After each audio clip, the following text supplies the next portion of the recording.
name is Jared Trotter. I'm one of the application engineers here at GoEngineer. I'm based out of the Meridian, Mississippi area, so kind of south central or east central Mississippi.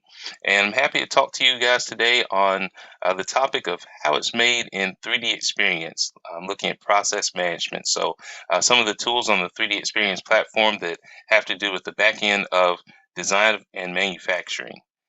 Now, I'm going to come over here to my PowerPoint here, and it is no coincidence that the title of this webinar might sound a bit familiar to you. You may have seen this logo a lot in the early 2000s from the show How It's Made that came on Science Channel, Discovery Channel.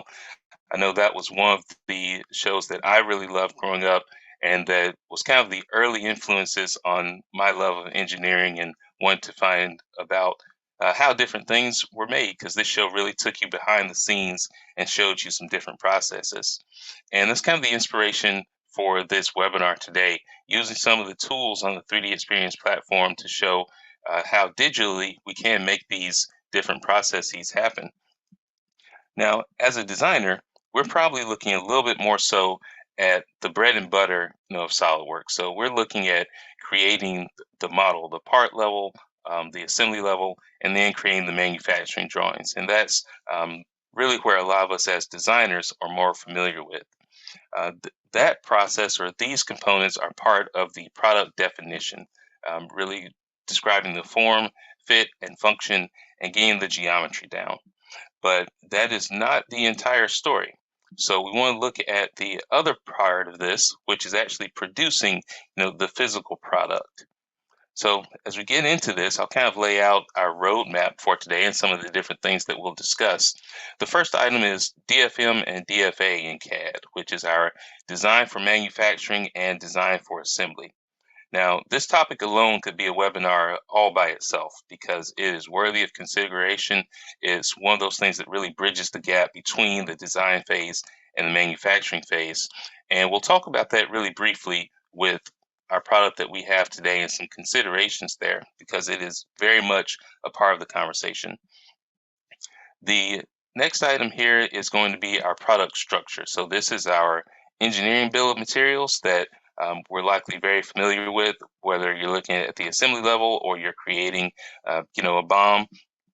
So at this point, this is kind of half of our story, and then we start to look at the back half of it as we go into our manufacturing bill of materials, which kind of takes things a step further as we get into the physical world of producing things. And then we want to look at process management a bit. All of these items can be addressed with the tools that we have within 3D Experience and within SolidWorks. So let's take a look at our first part here in this roadmap, the design for manufacturing aspect of it. And you may have gathered from the image that we are going to be using a flashlight as an example. That was actually one of the products that was in the How It's Made series, so it fits pretty well. Now, with design for manufacturing, we want to first consider the geometry, of course. So what does this thing look like? What's it shaped like? Can we make this thing? And some of the considerations that are tangent to that influence those decisions are the material and then the tools that we're going to use to make it.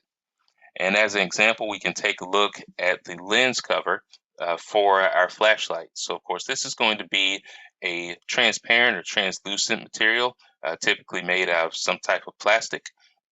And we'll have ridges on the side to make sure it fits within the cap sturdily, and then we have screws on the inside.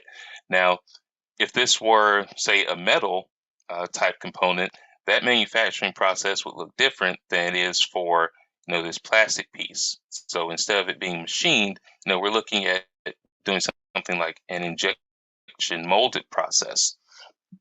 But we take all three of these considerations together, and then that kind of defines if this is going to be manufacturable or how it is going to be manufactured.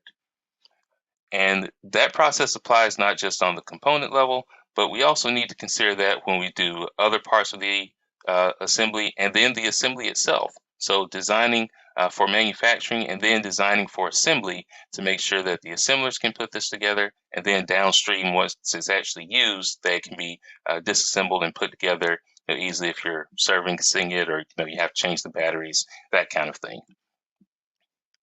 So once we have our product, we've kind of designed it.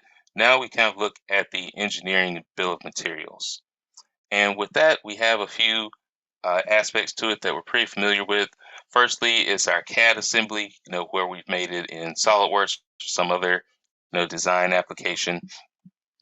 And this is, of course, digitally constructed. So you may have your sub-assemblies there that you can kind of play around with to your convenience, how you want to mate it together, how you want to kind of construct it, but it's very much still in the digital process.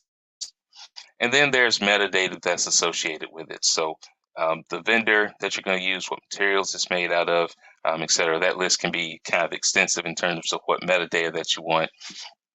And it's going to look a little something, like this. And in SolidWorks, we have, all of those components that are listed, and we can quite easily save that onto the 3DEXPERIENCE platform that you see here, where it directly shows our components and how they are linked to one another. So with our engineering bill of materials taken care of, we can now go into looking at the manufacturing bill of materials. And at this point, I'm going to transition to showing what that looks like on the 3DEXPERIENCE platform. So let me just toggle over here and show you on the platform. So if you've been working in 3DEXPERIENCE, if you have cloud services, you may have seen this interface a bit. In general, looking at logging in, but the tools that we're going to be looking at are specific to the Delmia line of products from Dassault. So that's kind of our manufacturing division of Dassault. And we're looking at the manufacturing items management application. This is what's going to enable us to take the next step in this workflow. You'll see that within this app, within this interface, we have a couple of sections. The first one is where we look at our engineering items. And this is that engineering bill of materials that we started with. So we expand that, and it's the exact same thing that we were looking at in SolidWorks. We have all of those items, all of those physical products being displayed. And from here, we want to create the corresponding manufacturing item for this. So here we have a command manager tool tab here on the bottom, where we can choose what we want to create from each of these items, whether it's a manufacturing assembly, something that gets assembled there on the shop floor, or if it's a provided part that we're going to bring in and incorporate in. You can see kind of some of the different items that we have to choose from. So here on the next section of this widget, we have where we can see our manufacturing items view. And you can see where I've already named our top level M BOM, making sure to differentiate it from our engineering BOM. And what you're going to find that's interesting here is that we don't necessarily have a one-to-one correlation in terms of the structure, because how it was structured in CAD or in SolidWorks is not necessarily the way that it's going to be constructed in the real world on the shop floor. The manufacturing BOM is, though. We want that to completely reflect the sequence and the steps of how this would be made on the shop floor. So in this case, we have a handle assembly where we've grouped some of these components together, and we've got the bevel assembly at the top, which kind of includes that light source there. And I'll go ahead and expand our operations viewer, because this allows us to see our actual components as we click on them, to have them be dynamic there. So while it's loading, we'll go ahead and expand this a bit, and you'll notice that we have some additional components. We have, of course, like our battery and so forth that is included in there. But we also have some things that may not have been included. Maybe the design engineer forgot to include it, or maybe it's something that the manufacturing engineer is more concerned with.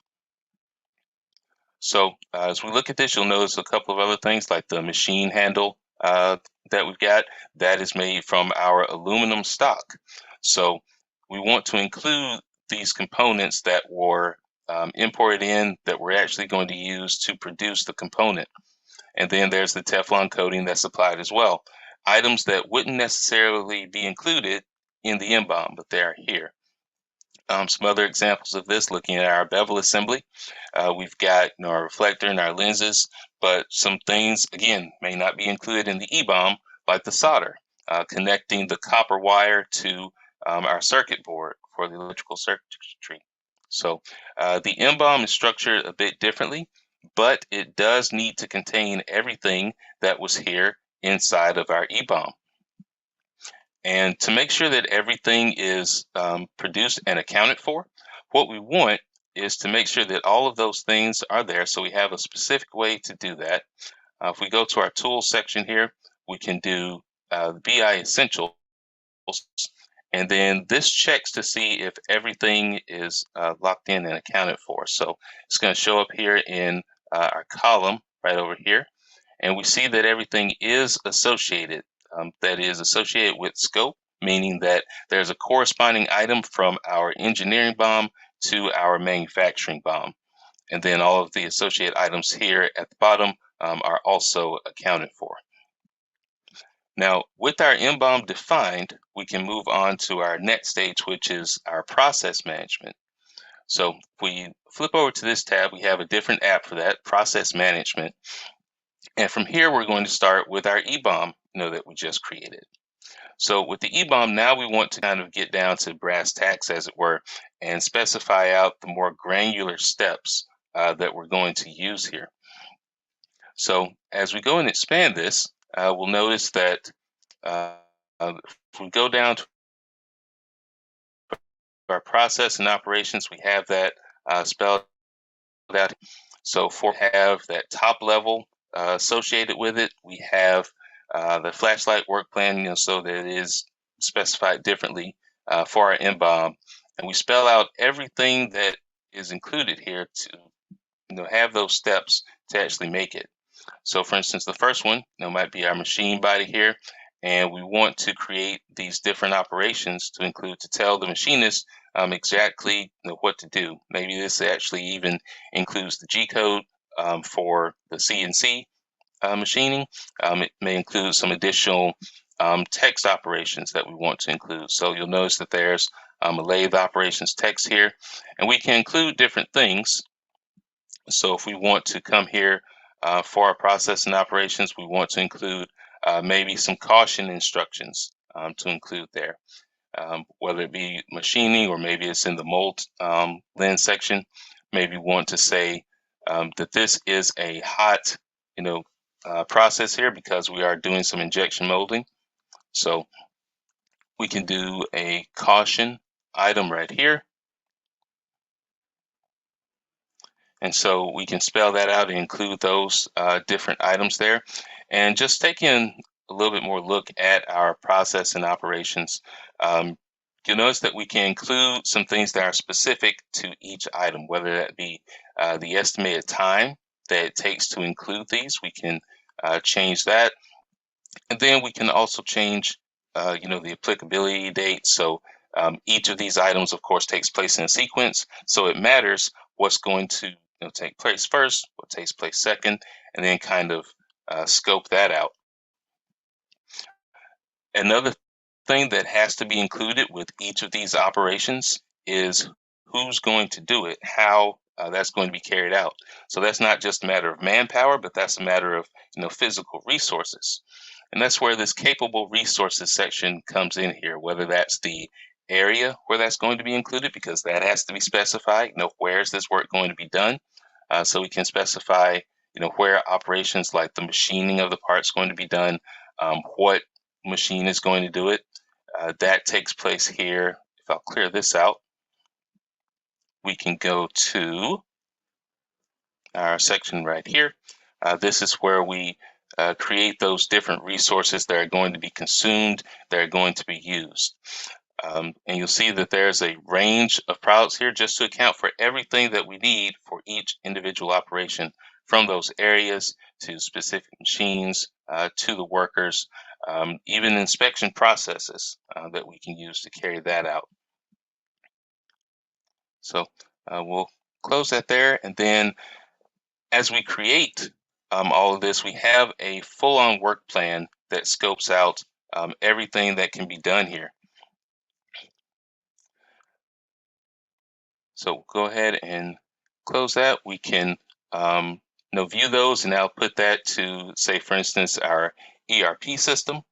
We can include that so that the manufacturing managers can see that, the assembly workers who need to have this information can see it, and just include that entire workflow here to produce this flashlight that we've got.